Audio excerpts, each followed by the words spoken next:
Hello, everyone. Welcome to Cal State Fullerton's College of Education's Education Week. We're so glad that you had joined us. And this is a session about leadership. We have distinguished guests of leaders from our service area, various institutions, and I am Dean Joe Currie, a co-facilitator moderator for today's session. I am the distinguished faculty in the higher ed leadership program, and also this year I'm serving as the associate director for our EDD in community college leadership program. And I'm going to turn over to my good partner, Dr. Marc Ecker. Thank you very much, Dr. Currie. My name is Marc Ecker, and I work with Dr. Currie on a number of projects here in the College of Education and the Department of Educational Leadership. As Dr. Currie said, this is a session about leadership and certainly about the unprecedented times that we're in now and how that might affect the work that we do in our own communities. I am a former school district superintendent for many years and retired in 2014 to come to work for Cal State Fullerton and to work with incredible individuals that are committed to increasing our effectiveness and our outreach and making sure that all children have the opportunities to learn at their maximum level. And I also want to greet and thank the 5 panelists that we have here that have agreed to give up their time and to share their thoughts as it relates to the topic at hand. So with that, Dr. Currie, I think we're ready to jump into our first topic. Yes. Well, we are at an intersection point in the middle of a pandemic right now, and everybody comes into this intersection point differently. Our distinguished panel today serves in many different roles, and we would like to ask them, each of the panel members, starting by introducing yourself. Good afternoon. My name is Dr. Ruth Perez, and I am the superintendent of the Paramount Unified School District. In Paramount, we serve approximately 14,000 students in pre-K through adult education. Great. All righty, and Ruth, did you want to just add a little bit about how this has affected you personally, the pandemic? Well, it's interesting to be asked that question today, Marc, because today of all days, I found out this morning that one of the principals in the district that my husband serves passed away last night of COVID.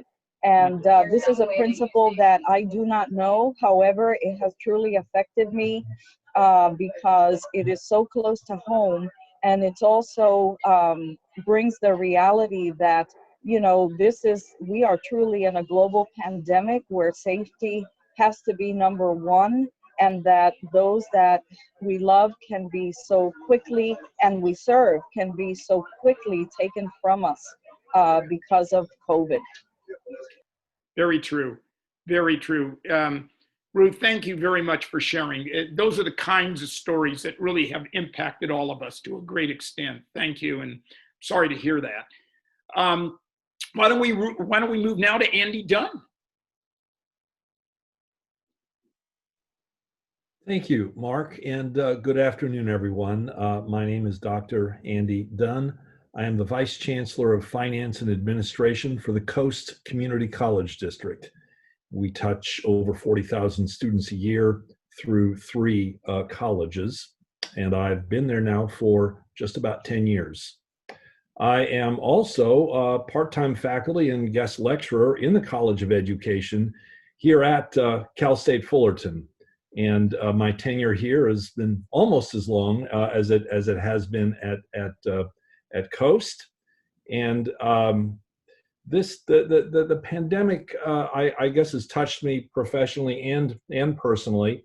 I have on a professional level, of course, as a part-time faculty member last spring, we went literally, it felt like overnight, from face-to-face instruction to distance instruction. And of course, professionally, at the Coast District, virtually all our staff are now working remotely. Our students, of course, are being taught remotely with very few exceptions.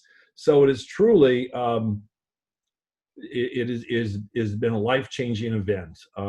On a more personal level, I have adult children and grandchildren scattered all over the country, and it's been very difficult to maintain that, maintain the contact with family during this this time of a pandemic.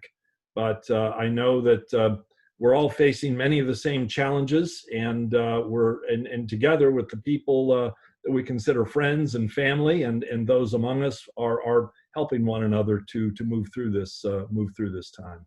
Very good. Thank you very much. Very much appreciate that, Dr. Dunn. Dr. Currie, do you want me to continue on with the introductions? Please do. Good. Okay, then let's move to our other Andy, Dr. Andy Farron Sims. And Andy, if you would just share your thoughts. Thank you so much for this opportunity, Dr. Ecker and Dr. Currie. And it's an honor to be here with my fellow invited guests. So allow me to introduce myself. Hafade. My name is Dr. Andy Farron Sims, Hagang Guahan, Tatau Piti. So I'm a daughter of the Pacific Diaspora, proud product of the community college system, 20 years in higher education. I currently serve as the Director of Student Life at Mount San Antonio College, so go Mounties. And I am honored also to be an alumni of Cal State Fullerton in the doctoral program. So thank you so much again for this honor. It is a very humbling experience, to say the least, because as an Indigenous Pacific woman, I navigate through life with intersecting and multiple identities, wife, mother, grandmother, daughter, sister, auntie, niece, mentor, mentee, and an educator, right? So I think about being grounded in my commitment to build collaborative relationships. And so when you ask the question, how has this pandemic affected me personally? It has brought me to my knees, really. It's such a humbling experience to not be able to connect with people in the same way that we normally do. So, but it's not unlike what our students are experiencing as well. So it has been very humbling. There is no perfect in pandemic.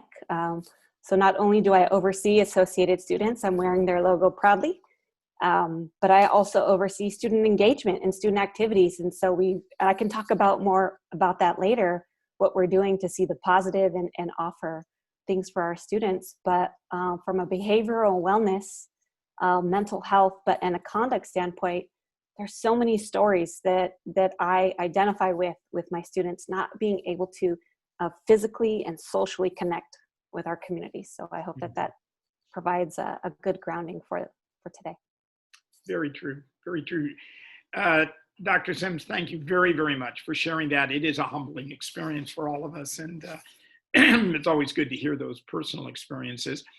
Why don't we move now? I'm just going up my screen here a little bit to Dr. Alicia Kirkwood.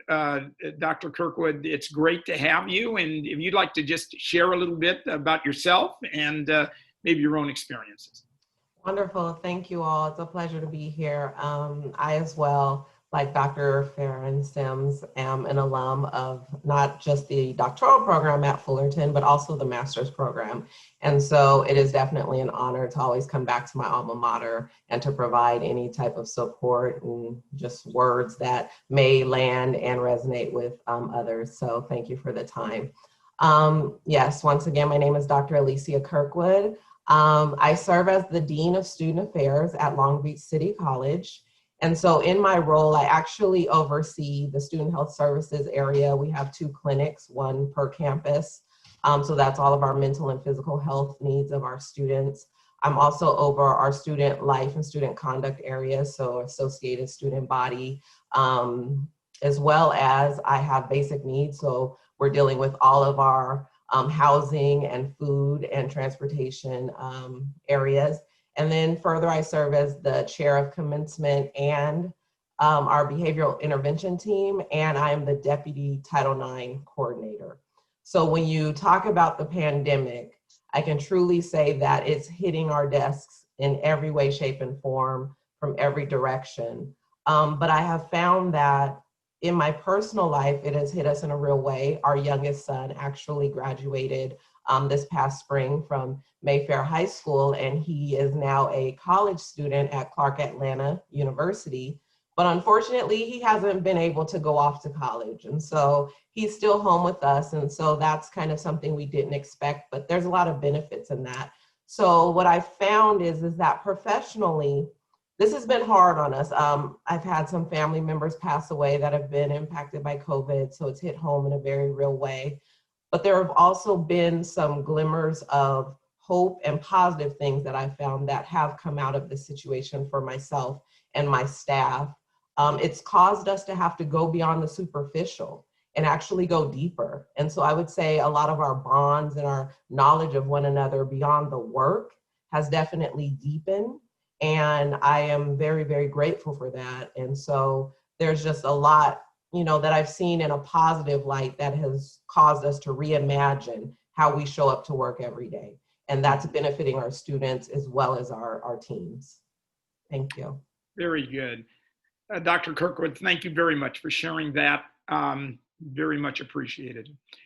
Okay, last but certainly not least of our esteemed panelist is my dear friend and colleague, Dr. Mario Carlos. So Mario, if you'd like to share a little bit, introduce yourself and share a little bit about how this has impacted you. Thank you, Dr. Ecker.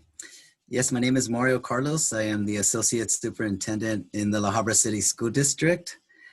Yes, there's been many challenges, personally and professional, within the pandemic.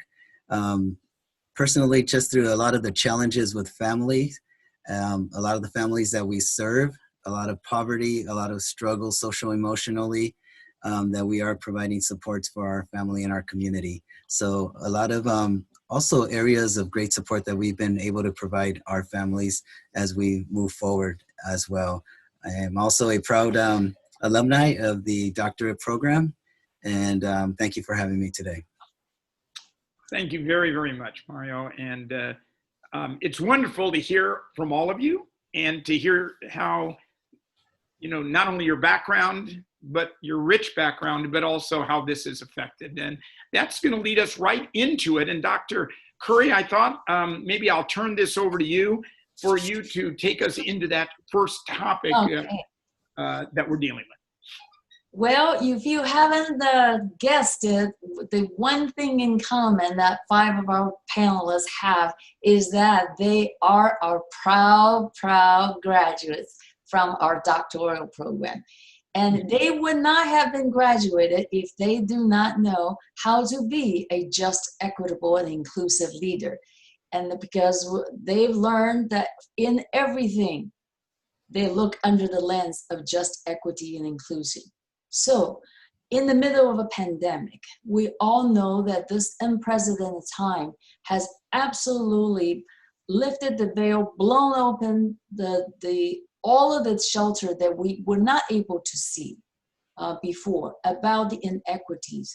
And I would like to ask our panelists, in this pandemic context, what have you noticed under this just, equitable, inclusion lens about the disproportionate impact that have on your communities of color in particular? Because we know that from the data that we've been presented out there, educationally, in health, in every aspect. So what has been that impact in your institution that you observe from the access of resources, technology, the curriculum changes that impact, perhaps also at 4 years, the housing. So on and on and on. I'd like to have you kind of educate us too, that what are you seeing under the lens? As a PK through 12 representative on this panel, I have to share with you that is among one of the saddest things that we have truly struggled with in our district. because the Paramount Unified School District, we are a Title I district, which of course means that all of our students qualify for free or reduced lunch. And the pandemic has caused a tremendous amount of unemployment among our families.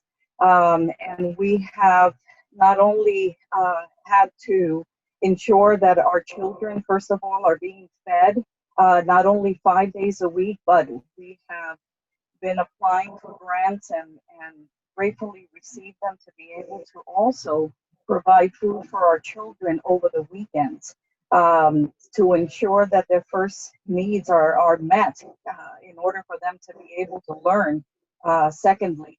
But it has really caused us to think out of the box of all of the needs that our kids have and how we might be able to meet them. Thankfully, we were able to provide our students with, electronic devices, Chromebooks, so that they can have access to instruction during the week. But then, we've realized that not all of them have Wi-Fi at home. And every week, the request for hotspot changes because of unemployment within families. One day a family has Wi-Fi access for their child and the next week they don't. So we have also had to provide hotspots for our children so they can connect with their teachers.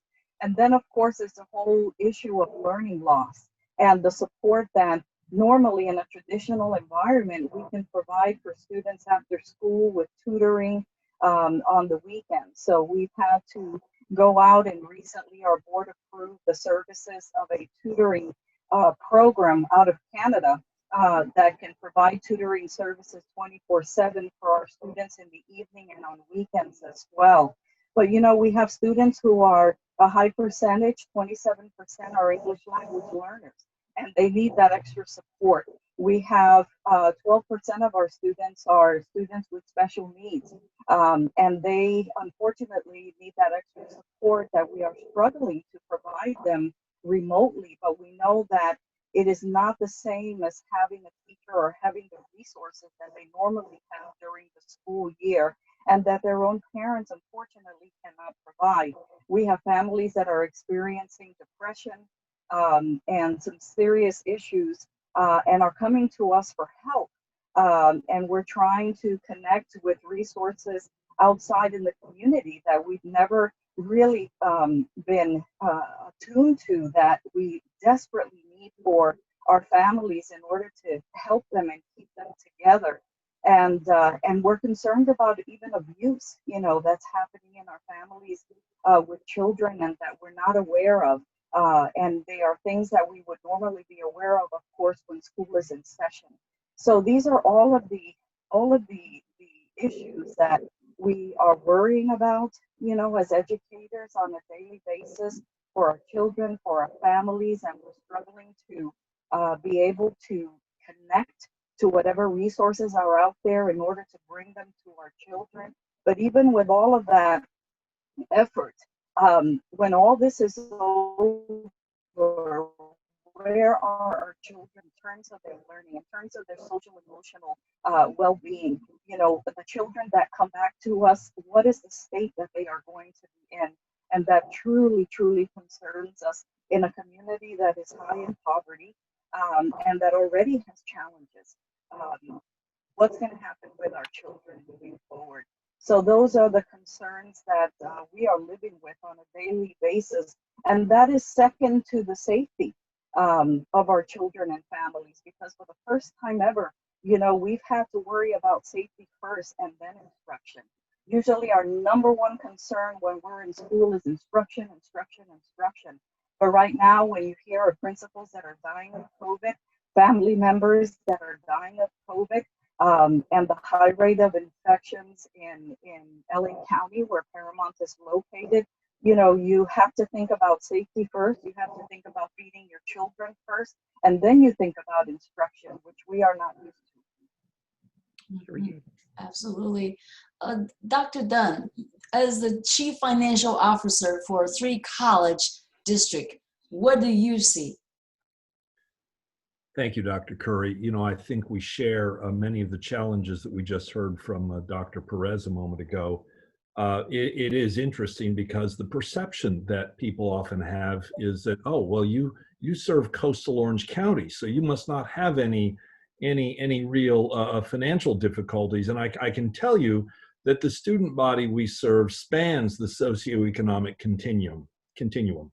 So there are many students that take certain things for granted, while others cannot. I can tell you that soon after the pandemic hit, we cobbled together resources and acquired almost 2,000 individual computing devices, many of them with hotspots, recognizing that many of our students did not have computers available to them at home, did not have internet access, as we heard a moment ago from our colleague. And we also know, taking that a step further, we can frame the challenge not only as technological but environmental. Many of us don't necessarily have an adequate or safe study space in their home environment. And of course, with our campuses closed, our libraries and other facilities are not available. And lastly, I think this is really a function of the newness of distance ed. While many of our students could be considered digital natives, I think many others struggle with the technology. And I think the relational issues that are more easily maintained in a face-to-face environment, some of those relationships struggle in a more distant, in the type of distant environment, whether it's work or teaching or other activities that our institutions are engaged in. Great, thank you. Well, what about those, Dr. Sims and Dr. Kirkwood? You are with students, and so what do you see, up close and personal? And I know it's in a virtual way, but I know that you would know firsthand, what are our students experiencing? What is the impact disproportionately that you witness? You want to go ahead and start, Dr. Sims? Sure. I was going to say, if you wouldn't mind, I did my hand raise. I don't know if you can see it. And I won't take up too much time. I think that the things that I want to lend would speak to a conversation for all of us to talk about and probably efforts for addressing. But I want to just add value to what Dr. Perez and Dr. Dunn were talking about with regards to our families being impacted. We see that at the community college level, our students in particular, because this is why we are here and what we are doing. Being digital natives, not having access to resources, family being an integral component, right? That the system, the family system itself, so what happens around our students impacts the way that they can learn. So I'm going to even speak from a point of curriculum, and really not just access to curriculum, but the experience of curriculum itself. And Dr. Dunn saying digital natives, wow. I have seen probably, mathematically more than a 200% increase on student conduct allegations. And I'm using the word allegation because I have seen and met with these students, and what I'm learning, right? I've seen faculty alleging dishonesty without evidence. I'm seeing faculty retroactively go back and change grades because of one instance that they believe was an alternate source. And I am examining syllabi to ensure that things are being covered. I am talking to faculty and department chairs and deans now about due process, and that we cannot ignore a student's due process rights, right? I am seeing students meeting with me that have been dropped by faculty for allegations, right? And so these aren't students withdrawing from class themselves, right? Even given the excused withdrawal options or the pass no pass that our academic senate so graciously has approved, even at the state level, right? These are faculty that have decided to take it upon themselves to remove a student because they cannot stand academic integrity issues. I agree. I'm aligned with you. I agree. But the lack of due process is a concern. And so that's a huge thing. We have things like proctorio that in and of itself is based on the premise of having white Anglo-Saxon test subjects to create this software program where many of our students have concerns. They don't even realize that eye contact, you know, if I'm thinking often, I'm of Asian Pacific Islander descent. Not all of us do this, but I often do it. I look up when I think. Knocked off points. I have family in the background, right? I have children, I have pets, I have other people in the house with me. The minute they walk into the room, I've been docked off points or marked as cheating.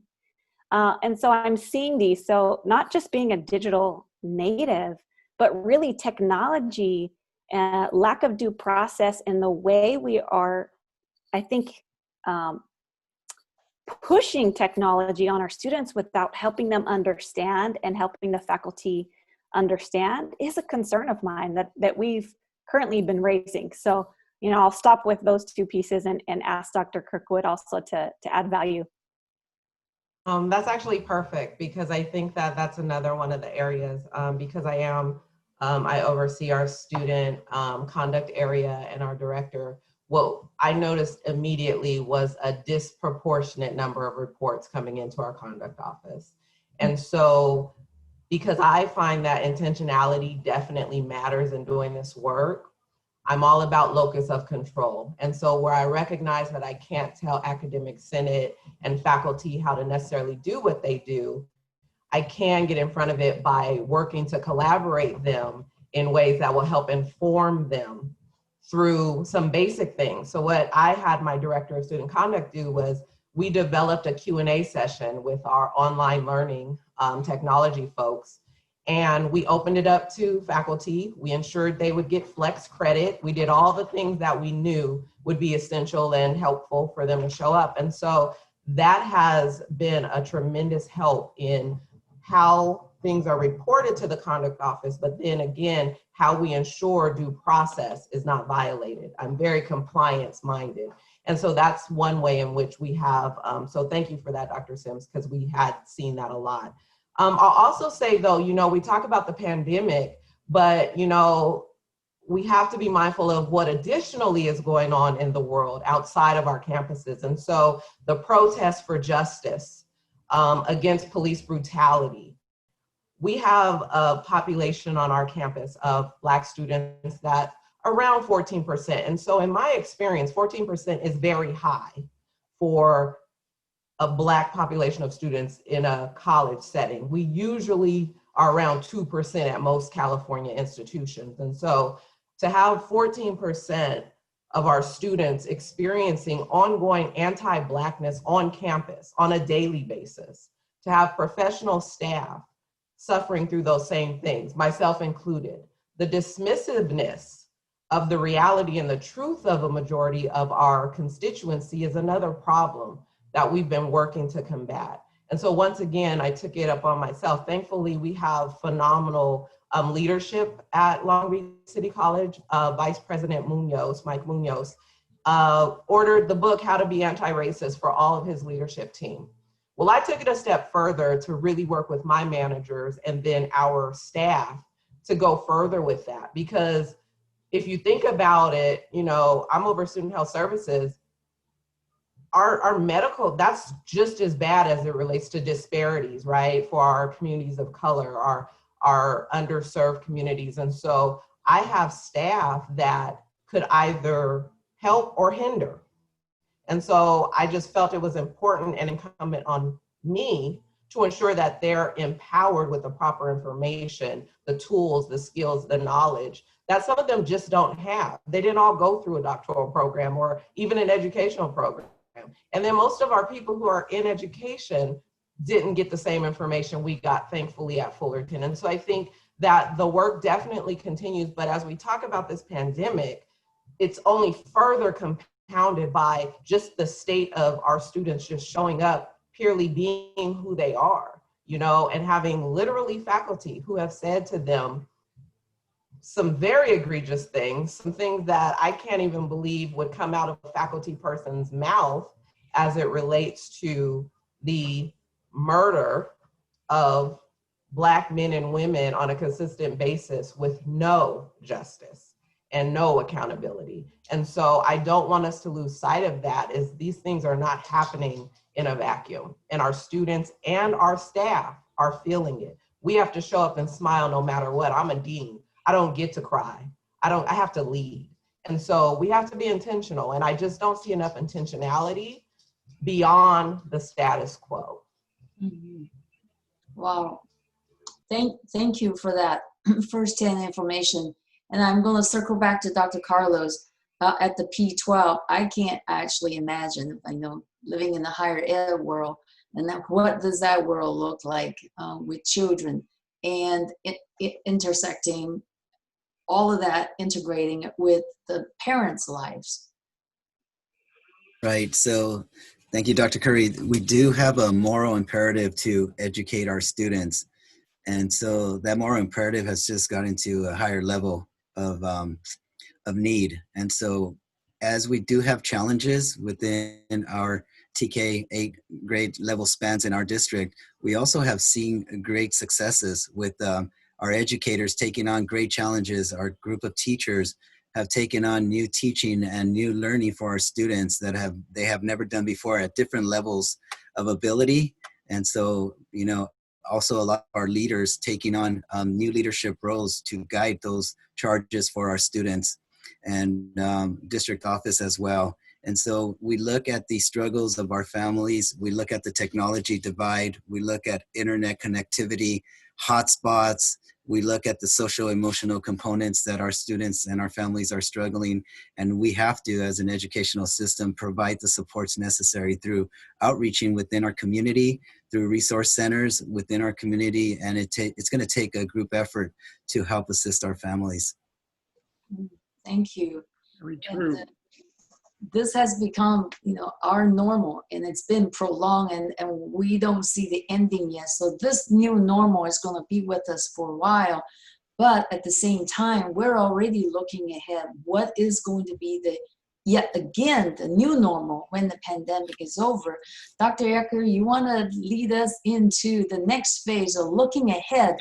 What is it that we're going to see? Absolutely. I did want to make a quick comment that I am taken by the personal experiences of each of you and sharing the experiences and the impact that this pandemic has had on our stakeholders and on those we serve. I'm very, very taken on that. And that is a good transition into our second and final area, which is basically the area of looking ahead.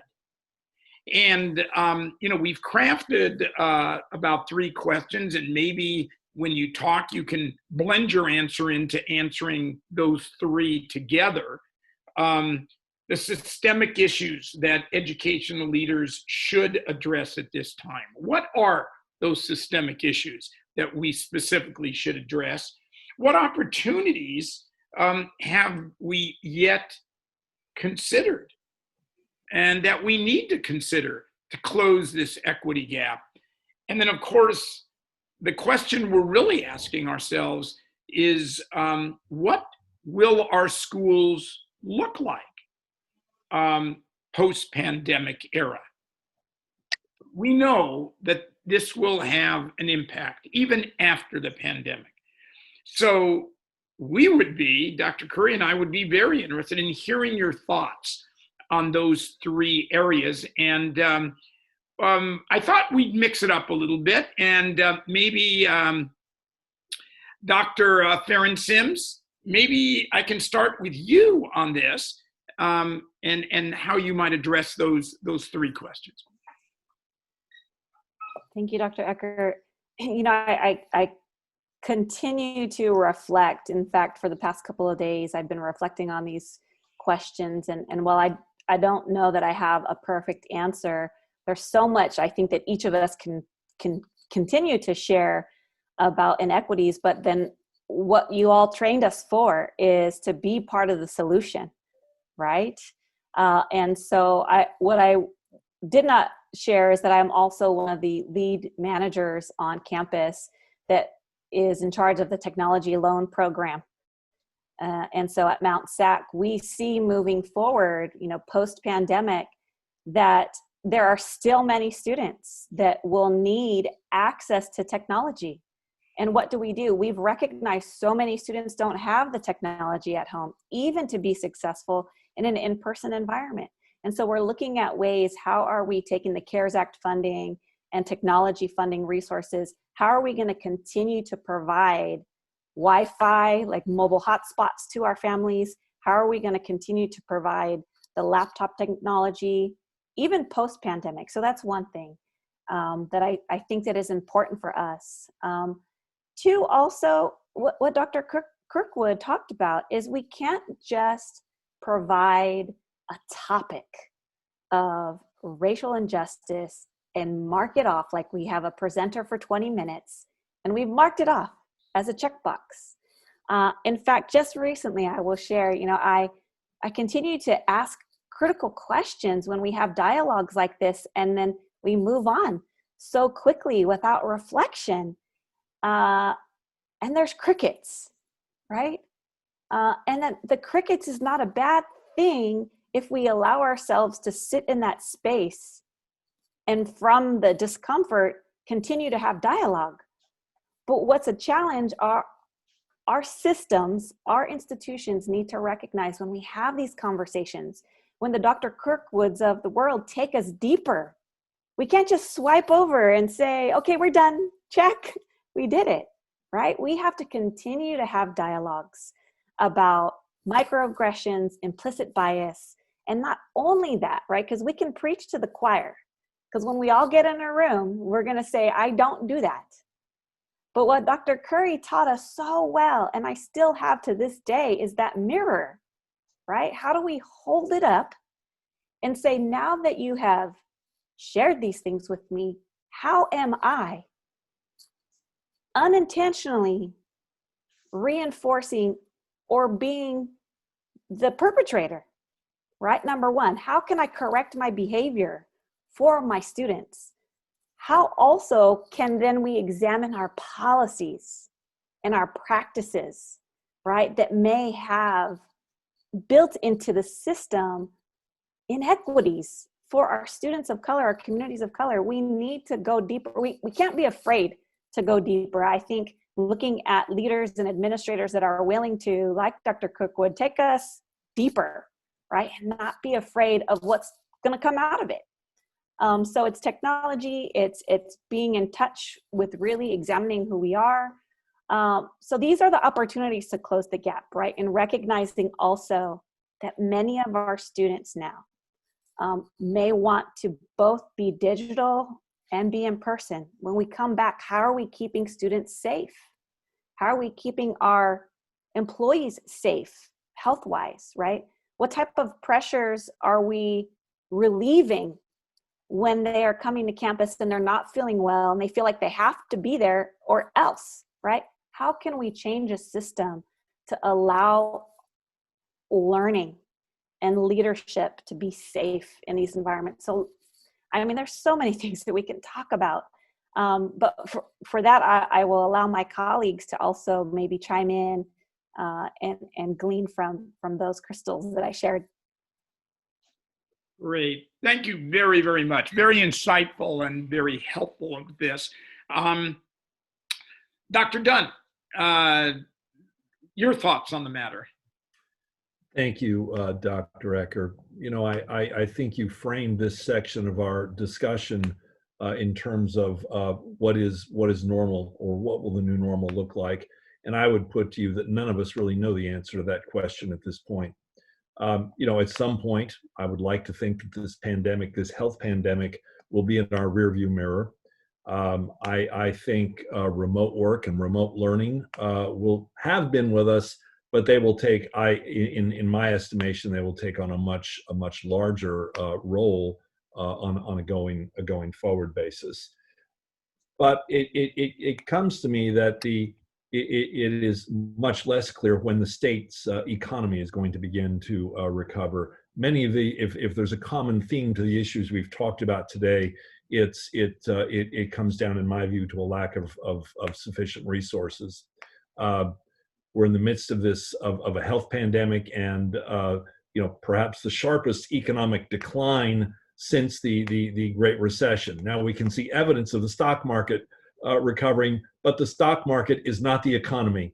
There is still a great deal of there's no other way to put it, pain out there, and it makes the work that all of us, and we've heard very unique perspectives here from our panelists this afternoon, makes very difficult all the work we are trying to do.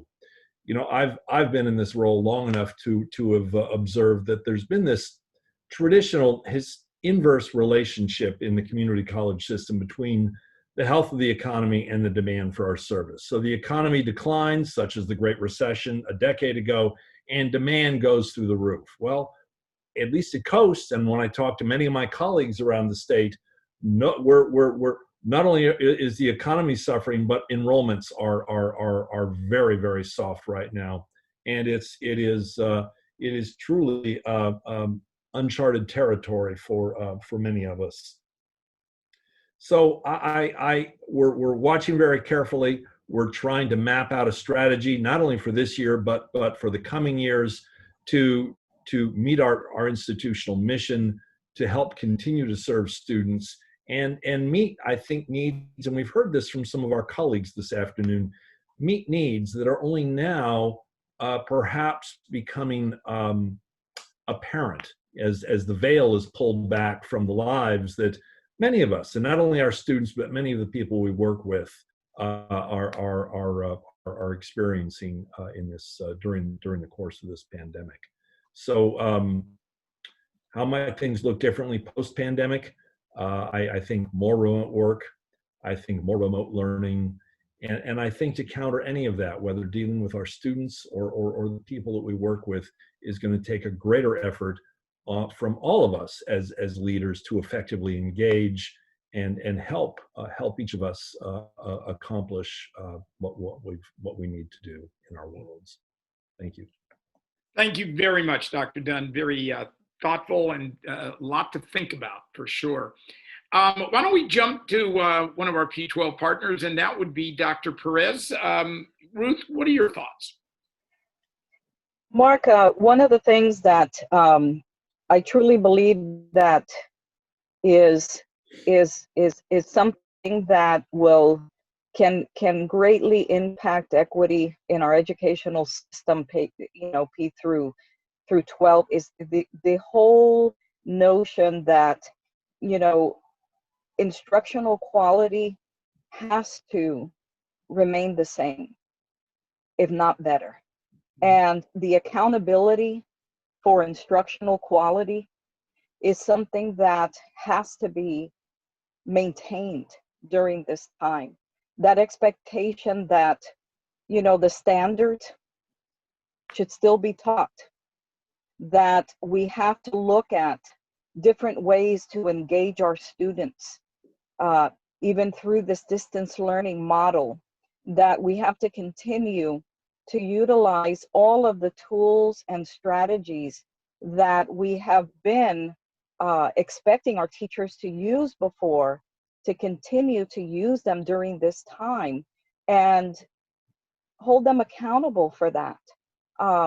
That we can still visit classrooms remotely and still support teachers remotely for their instruction, because the fear is that if that instructional quality is not maintained, we are going to truly feel the impact of that learning loss of our students, and we're going to have to do a lot of catching up.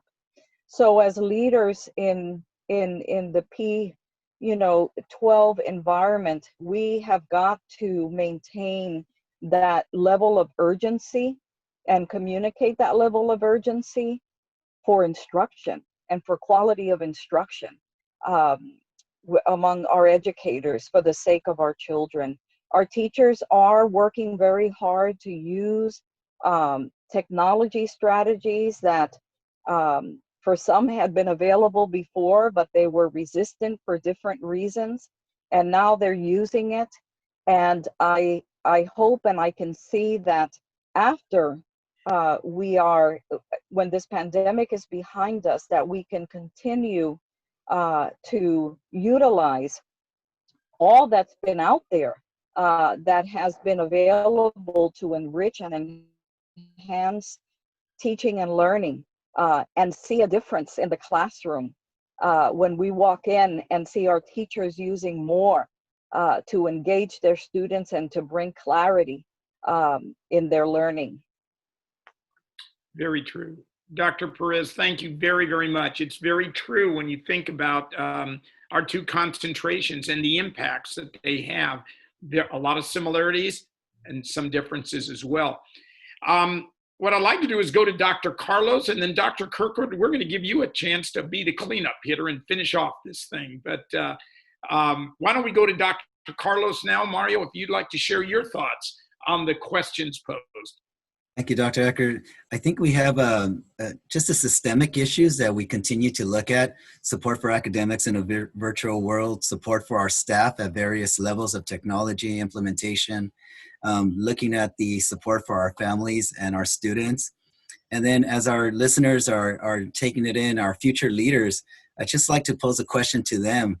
As you're sitting there and one day as a future leader, what would you do and what kind of ideas do you have? Because before you know it, you will be sitting in different chairs as we are sitting in, and we will need those fresh ideas. We will need just the newness of ideas and thoughts and the experiences that you may be having now, just to begin to assist us with our journey. And then considering the pandemic stressors, how about looking at going into our community for support? Yes, we need to keep our staff safe.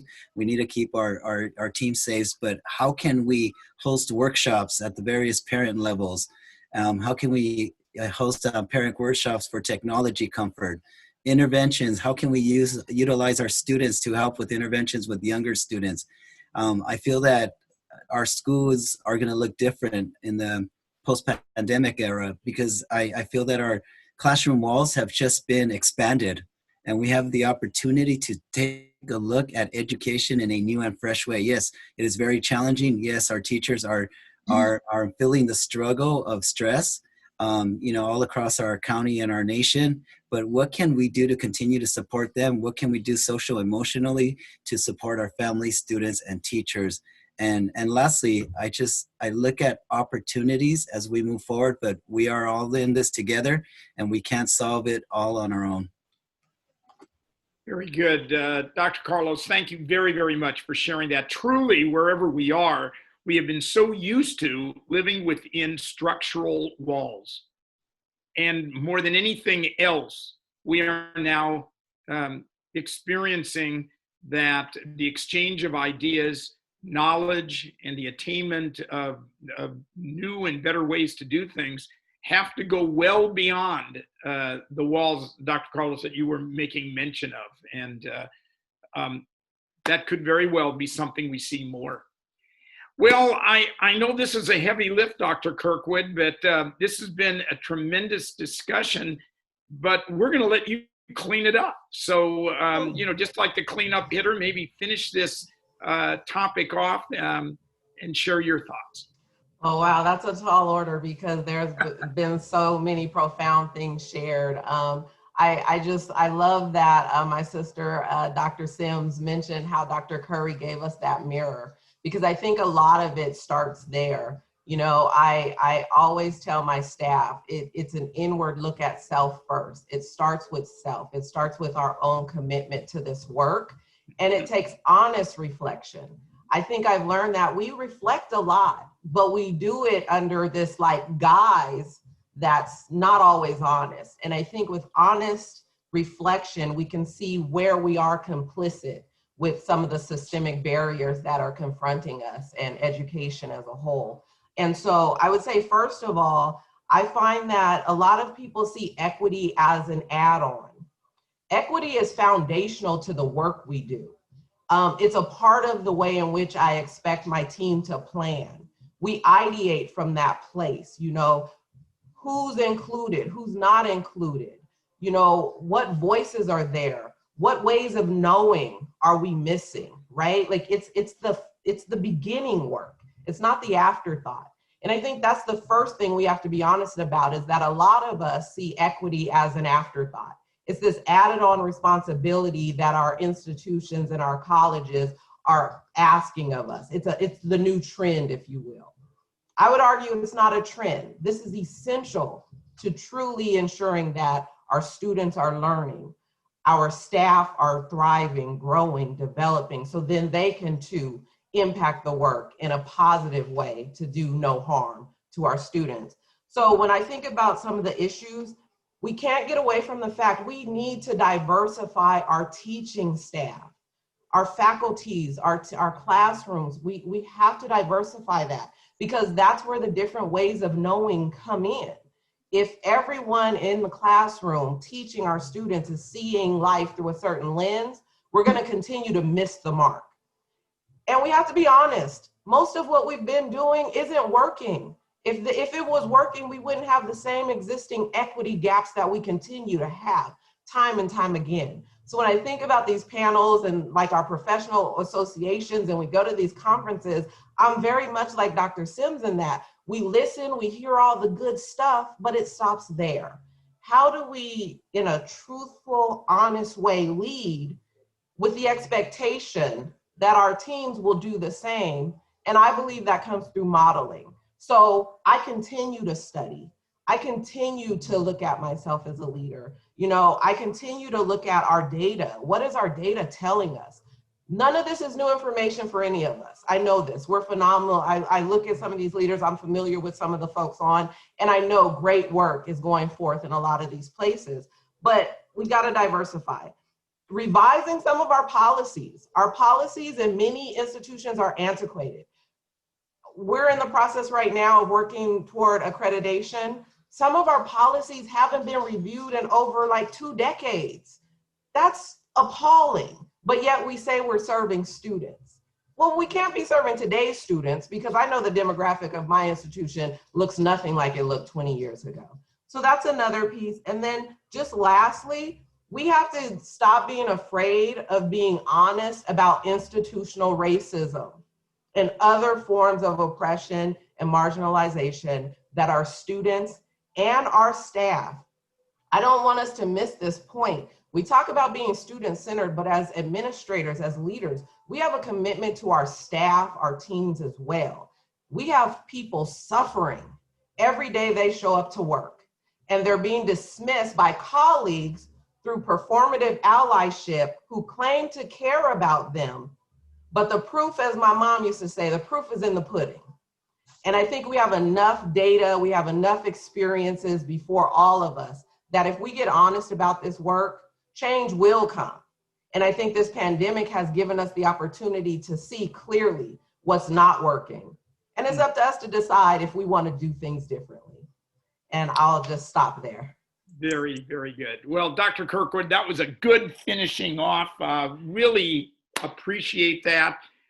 Before I turn this back to you, Dr. Currie, to finish it off, I just wanted to say, and I know I speak for you as well, my dear partner, and I just want you to know that I'm better at whatever I do each day because of Dr. Currie.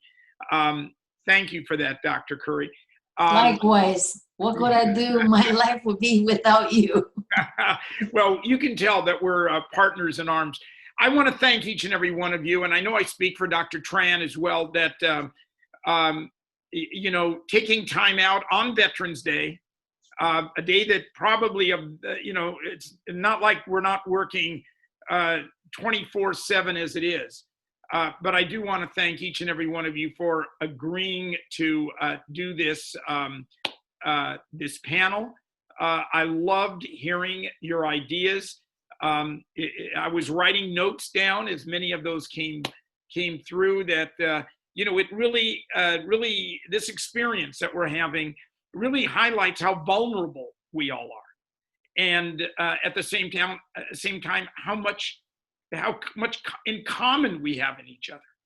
And as Dr. Perez said at the very beginning, that our major mission of extending and delivering instruction cannot be compromised, because we have to equally be concerned about our safety and our health and the disproportionate impact these have on different communities. So Dr. Currie, I'm going to turn this over to you and to thank everyone for being a part of this. Thank you, Dr. Ecker, and I'm going to echo you in, first of all, thanking our very distinguished, proud alums, Titan leaders out there doing your thing on the ground level each and every day, especially in this very challenging pandemic environment. What you have said really has given me lots of thoughts that you presented, the good, the ugly, the painful, and also the hopeful for our future. And what you also pointed out to me is that we may be vain, but leadership does matter. In your leadership at the ground level, I know as a Titan has made a difference in creating the kind of learning environment that's, first of all, we know more than ever, a safe learning environment, how critically important that is to a thriving environment where our students can thrive. So one thing that I was clear from all of the things that you talked about in terms of the equities, the inequities, the institutionalized racism that you are exhibiting, witnessing on a daily basis, that we need leaders like you who have the critical consciousness to address the equity issues so that the end result we can see is truly a perfect, just system, an approved, perfect, inclusive system for our students from day one when they enter little kindergartens to when they finish in our doctoral program. And then lastly is that we know the opportunity is here because of the pandemic. We cannot miss it. From all of the things you said, validated over and over, this pandemic has given us the opportunity to see things that we were not able to see and to make the change that is so necessary, as deep-rooted in our system of education. And that lastly, all of you who are listening with us today in this session, that your personal action, your personal leadership, and your professional change agency is also needed for us to move forward to a great new normal post-pandemic, when we can thrive together in person, hand in hand. That's what I look forward to. So again, thank you so much for joining us today.